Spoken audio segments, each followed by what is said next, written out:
মানুষ প্রতিষ্ঠিত হওয়ার পর যে ব্যবহারটা করে সেটাই তার চরিত্রের আসল রূপ। বিশ্বাস এবং ভরসা এই দুটো তিন অক্ষরের শব্দ ছাড়া যে আর কিছুই নয়, সেটা আমি এই 1433 সালের প্রথমেই টের পেলাম। আমি একটি ছোট্ট দোকান চালাই। তো সেই দোকানে আমি পয়লা বৈশাখ দিনে পুজো করি। পুজো আমি এক্তেশ্বর ধামে করি এবং আমার দোকানের কিছু পরিচিত খরিদ্দারকে আমি পয়লা বৈশাখ দিনে আসতে বলি। তাদেরকে একটি করে মিষ্টির প্যাকেট এবং একটি করে ক্যালেন্ডার দিই।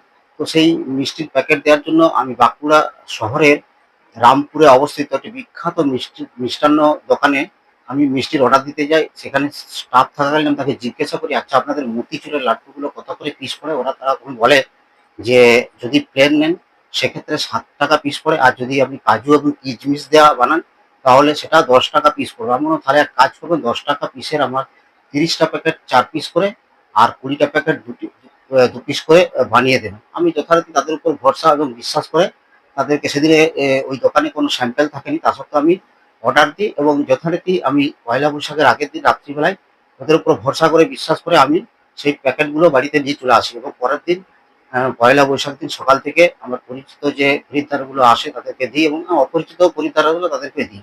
কিন্তু আমার ২-৩ দিন পর আমার দোকানের স্টাফ বলে, "গৌতম দা, যে মিষ্টিগুলো তুমি অর্ডার দিয়েছিলে তুমি বললে 10 টাকা পিস, কিন্তু এর মধ্যে তো কাজু বা কিশমিশ নেই।" তো আমি নিজে একটা প্যাকেট নিয়েছিলাম। সেই প্যাকেটে ৪টে মিষ্টি ছিল। ১ম মিষ্টিটা ভেঙে আমি খেলাম, দেখলাম সেখানে কোনো কাজু বা কিশমিশ থাকেনি। তো আমি ভাবলাম হয়তো একটা মিষ্টিতে হয়তো হতে পারে তাদের হয়তো মিস্টেক হতে পারে। আমি ২য় টি ভেঙে খাই, সেখানেও কোনো কাজু কিশমিশ পাইনি। ৩য় টি ভেঙে খাই।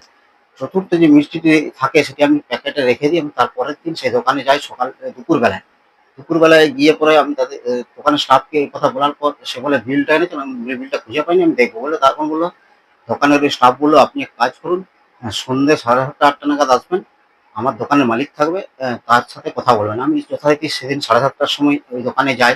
দোকানে গিয়ে বিষয়টা বলি, তখন সেই মালিক তো আমাকে এমন কথা বলছে, মানে আমি তো শুনে অবাক। একজন এত বড় একটা প্রতিষ্ঠানের মালিক, সে এত খারাপ ব্যবহার আমি বুঝতে পারি না কোনোদিন যে একটা এত বড় ঐতিহ্য বহনকারী একটা প্রতিষ্ঠান, তা সে আমার কথা বিশ্বাস করবে না।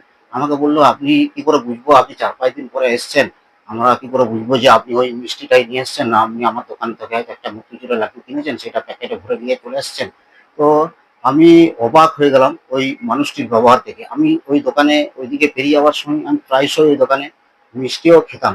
তো আমি তার ব্যবহার দেখে বুঝতে পারলাম সত্যি যে বিশ্বাস এবং ভরসা ৩ অক্ষরের শব্দ ছাড়া যে আর কিছুই নয়, এটা সেদিন আমি হাড়ে হাড়ে টের পেলাম।